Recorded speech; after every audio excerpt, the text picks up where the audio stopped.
Gabriel Jesus में एक के बाद एक नए टीम्स इंटरेस्टेड होती जा रही हैं। तो थोड़े दिन पहले ही न्यूज आई थी कि रियल मैड्रिड इंटरेस्टेड है, फिर न्यूज आई कि भाई पीएसजी इंटरेस्टेड है, फिर आई कि चेल्सी भी इंटरेस्टेड है, टॉटनम तो स्टार्टिंग से इंटरेस्टेड हो रही थी।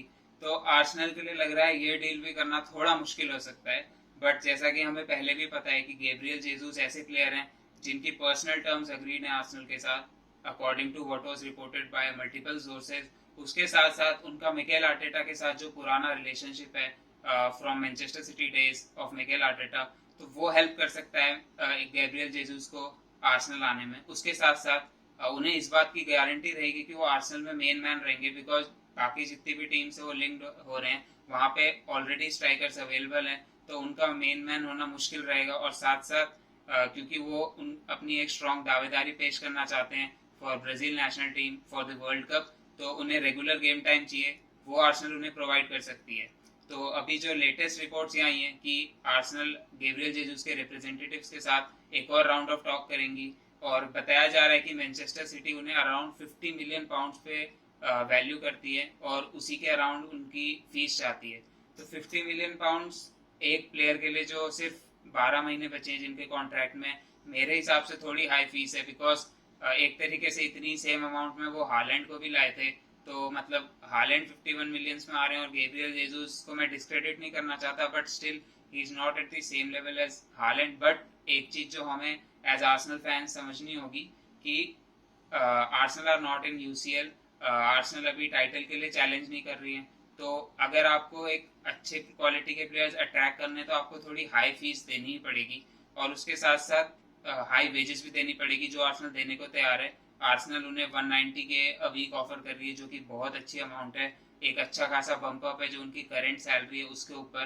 तो और मतलब और कोई मेरे को तो लग रहा है कि जितने भी टॉक्स अभी आ रहे हैं ना, जैसे चेल्सी के लिंक्स आ गए, टॉटनम के लिंक आ गए, रियल मैड्रिड के लिंक आ गए, वो सब एक तरीके से बस आर्सेनल को पुश करने के लिए। बिकॉज मैनचेस्टर सिटी अभी जो नंबर 9 गैब्रियल जेसूस के पास है, जब तक वो क्लब पर है तब तक तो उनसे लेगी नहीं, because that would be very much disrespectful. और हालैंड का अनाउंस करना है तो हालैंड को 9 नंबर चाहिए होगा अनाउंस करने के लिए। तो मेरे ख्याल से सिटी पुश कर रही है इस मूव के लिए, और वो एक अच्छी खासी फीस भी लेना चाहते हैं और आर्सेनल को रश करना चाहते हैं, और इसीलिए वो ये सारे लिंक्स एक तरीके से उनके एजेंट्स के थ्रू फैब्रिकेटेड लिंक्स लग रहे हैं मेरे को तो पर्सनली। क्योंकि मतलब most probably Gabriel Jesus Arsenal ही ज्वाइन करेंगे, जितना मतलब काफी टाइम से लिंक्ड हैं, और मतलब काफी सीरियस लिंक्स हैं। और मतलब रिपोर्ट्स आई थी कि वो आर्सेनल के ग्राउंड भी आए थे before leaving for Brazil national team, और उनके रिप्रेजेंटेटिव्स ने लास्ट वीक आर्सेनल के साथ बातें भी करी थी, और उनके एजेंट ने कंफर्म भी करा था कि जो प्रोजेक्ट है आर्सेनल का उसमें Gabriel Jesus are very much interested. तो मेरे ख्याल से तो एक तरीके से सब मतलब एक तरीके से सब रश करने के तरीके हैं जो भी लिंक्स आ रहे हैं अदर क्लब से, और finally at end of the day Arsenal ही आएंगे गैब्रियल जेसूस। मतलब मैं तो चाहता ही हूँ आर्सेनल आए, और मतलब जिस तरीके से माहौल बन रहा है ना, हर ट्रांसफर के पहले ऐसा माहौल बनता ही है कि तो उससे ताकि एक्स्ट्रा फीस मिल सके क्लब को या एक्स्ट्रा वेजेस ले सकें। तो it's very normal in transfer, और आर्सेनल के साथ तो ये काफी होता है, हमने काफी टाइम से हम देखते हुए आ रहे हैं। तो ये तो मतलब आई थिंक कुछ दिनों में हम अनाउंस होते हुए देख सकते हैं गैब्रियल जेसूस की डील को। और बस वही है कि फीस अग्रीड वाली जो फीस है दोनों क्लब्स के बीच में, वही एक मेरे को अभी ऑब्स्टेकल लग रहा है, बिकॉज मैनचेस्टर सिटी उन्हें काफी हाई वैल्यू कर रही है। तो देखना रहेगा कि आर्सेनल उतनी फीस देती है या नहीं देती। उसके साथ साथ एक और स्ट्राइकर जिसमें आर्सेनल बहुत इंटरेस्टेड है, वो है जियान लूकास कमाका। तो एक बार जियान लूकास कमाका से रिलेटेड न्यूज बताने से पहले, अगर किसी ने वीडियो को लाइक नहीं कर रखा है तो प्लीज लाइक दी वीडियो, और अगर आप ऐसी वीडियोस और देखना चाहते हैं तो please subscribe to the channel as well. तो हम बढ़ते हैं अब जियान लूकास कमाका पे। तो जियान लूकास कमाका एक बहुत ही अच्छे टेक्निकल प्लेयर बताए जा रहे हैं, जितनी भी मैंने उनके रिगार्डिंग रिपोर्ट्स पढ़ी और जितनी भी उनकी क्लिप्स देखी हैं, और अभी जो हाल ही में हुए नेशंस लीग के मैच देखे एक दो मैंने उनके, अच्छी खासे हाइट है उनकी, 6.5 के हैं वो, काफी टॉल स्ट्राइकर हैं, फिजिकल स्ट्राइकर हैं, और टेक्निकली साउंड है, बॉल स्ट्राइकिंग बहुत अच्छी है। जो एक इशू है उनके में वो मेनली बताया जा रहा है कि उनकी डिसीजन मेकिंग जो फाइनल थर्ड में रहती है, जिसकी वजह से शायद वो एम्बापे, हालैंड या डार्विन नूनेस के लेवल पे नहीं है। तो मतलब पर फिर भी एक बहुत अच्छी साइनिंग हो सकते हैं। पीएसजी भी जियान लूकास कमाका में काफी इंटरेस्टेड है, काफी दिनों से काफी स्ट्रॉन्ग लिंक्स आ रहे हैं कि पीएसजी के वो प्रायोरिटी साइनिंग हो सकते हैं। तो इतने सारे क्लब से उनकी मतलब इंटरेस्ट है, तो आर्सेनल के लिए उन्हें साइन करना मुश्किल होगा। और देखना ये रहेगा कि क्या आर्सेनल दोनों स्ट्राइकर्स के लिए जा रही है, स्कमाका और जेसूस, बिकॉज जो फीस बताई जा रही है स्कमाका के लिए वो भी 40 to 50 मिलियन पाउंड्स बताई जा रही है। तो मतलब अगर मैं पर्सनली देखूँ तो मेरे को तो नहीं लगता कि आर्सेनल 250 मिलियन के स्ट्राइकर्स लाएगी, बिकॉज और भी पोजीशंस हैं जहाँ पे आर्सेनल को अपने आप को स्ट्रेंथन करना है। और एडी एनकेटिया अगर रहते हैं और गैब्रियल जेसूस हम लाते हैं, तो मेरे ख्याल से आर्सेनल एक विंगर की तरफ देखना चाहेगी instead of going for a striker. But ऐसा भी हो सकता है कि स्कमाका को लाएं और Jesus can play as a wingers when required. तो देखते हैं स्कमाका आर्सेनल आते हैं या नहीं। एक अच्छा फ्यूचर प्रोस्पेक्ट हो सकते हैं। सीरिया में इस सीजन काफी अच्छा गया उनका, 17 गोल्स किए उन्होंने।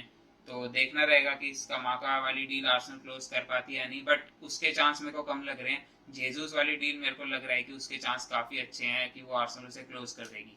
उसके साथ साथ एक और डील जिसके चांस बहुत अच्छे हैं वो है यूरी टिलमैन्स की। तो अभी थोड़ी देर पहले ही मैट लॉ, जो कि एक काफी अच्छे रिलायबल जर्नलिस्ट हैं, उनकी तरफ से रिपोर्ट्स आई है कि Arsenal are very much interested in Youri Tielemans और बहुत जल्दी एक बिड सबमिट कर देंगे। और कल ही यूरी टिलमैन्स ने भी एक इंटरव्यू दिया था, उसमें उन्होंने ये बोल दिया था कि he is looking for new like adventure, new experience. और एक तरीके से ये इंडिकेट कर दिया था कि वो क्लब लीव करने को तैयार है।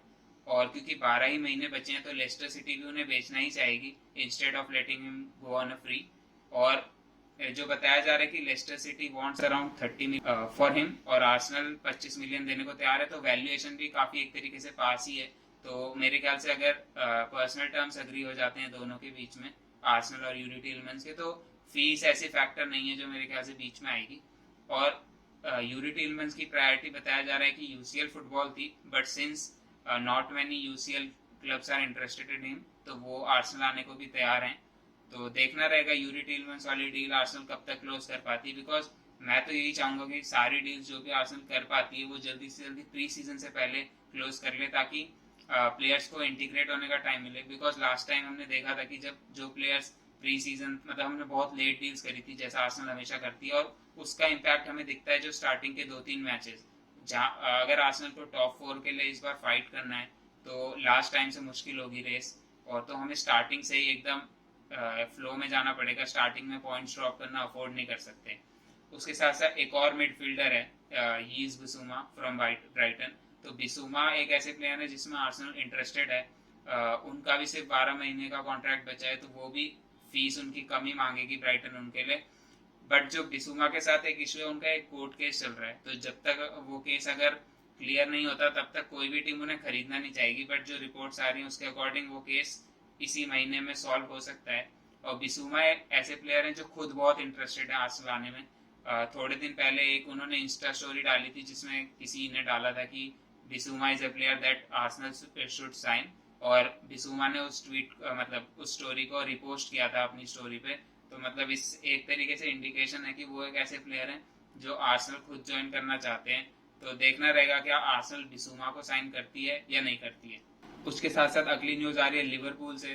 तो लिवरपूल जहां पे सादियो माने लीव कर रहे हैं, तो सादियो माने के लिए बायर्न म्यूनिच ने 30 मिलियन पाउंड्स के अराउंड का ऑफर किया है, जो कि डेफिनेटली लिवरपूल ने ठुकरा दिया है, बिकॉज वो काफी बोनसेस को इन्वॉल्व करके था और काफी मतलब बहुत छोटी बिड है मेरे हिसाब से। लिवरपूल 40 मिलियन से कम में तो बेचेगी नहीं सादियो माने को। और अगर सादियो माने को बेच रही है लिवरपूल, तो उन्हें एक स्ट्राइकर साइन करना है, और एक स्ट्राइकर जिसमें वो बहुत इंटरेस्टेड है वो है डार्विन नूनेज।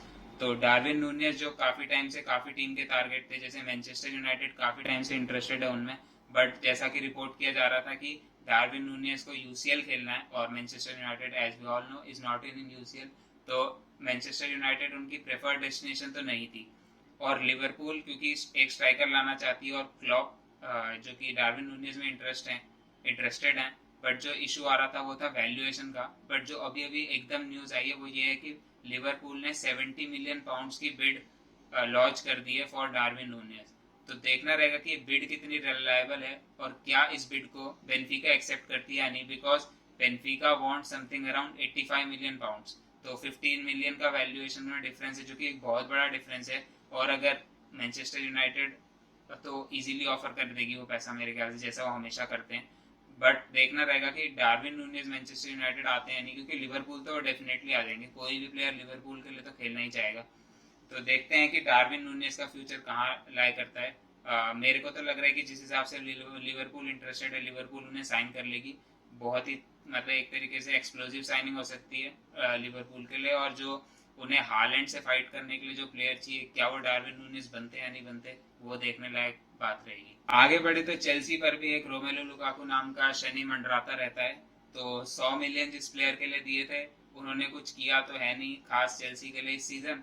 ऊपर से कंट्रोवर्सी अट्रैक्ट करी और वापस इंटर जाने के ड्रामे करे बहुत ज्यादा। और अब ऐसा लग रहा है कि चेल्सी उन्हें छोड़ देगी इंटर मिलान जाने के लिए। ऑब्वियसली फ्री में नहीं छोड़ेगी, बट कहा जा रहा है कि Romelu Lukaku half of his salary का पे कट लेना चाहते हैं, मतलब लेंगे अगर वो इंटर मिलान जाएंगे। और जो चेल्सी डिमांड कर रही है लोन फीस, वो है 21 मिलियन पाउंड्स। तो बहुत ज्यादा लोन फीस डिमांड कर रही है। इटालियन क्लब्स इतना पैसा तो देंगे नहीं, बट जिस हिसाब से जिस डायरेक्शन में चेल्सी चल रही है, मेरे को लग रहा है कि वो एक वक्त पे आके उन्हें छोड़ ही देंगी। बिकॉज मतलब ये बिल्कुल रिलेशनशिप वहाँ पे, मतलब ब्रिजेस बर्न हो चुके हैं दोनों के बीच में, चेल्सी और लुकाकू के बीच में एक तरीके से। और रीइंटीग्रेट करना बहुत मुश्किल होगा। और एक ऐसे प्लेयर को जो अनहैप्पी है, उसे रखना भी बहुत मुश्किल होगा, उससे पूरा ड्रेसिंग रूम का माहौल खराब होता है। तो न्यू ओनरशिप जो आएगी वो डेफिनेटली अपना एक अच्छे पॉजिटिव नोट पे स्टार्ट करना चाहेगी, और ऐसे प्लेयर को डेफिनेटली रिमूव करना चाहेगी जो कि क्लब का माहौल खराब कर सकता है। और बताया जा रहा है कि Chelsea are interested in some of Inter Milan's player like Bastoni और मार्टिनेज और स्क्रीनियर। तो वो चाहते हैं, हो सकता है स्वैप डील का ऑप्शन भी रख दे वहाँ पे, जो कि एक पॉसिबल ऑप्शन हो सकता है, क्योंकि इंटर मिलान काफी सारे एसेट्स को बेचने का देख रही थी, जिसमें से बेस्टोनी एक थे। तो हो सकता है ये डील एक पॉसिबल हो, स्वैप डील। और बेस्टोनी से अगर हम देखें तो बेस्टोनी में एक और नया क्लब आ गया इंटरेस्ट में, वो है मैनचेस्टर यूनाइटेड।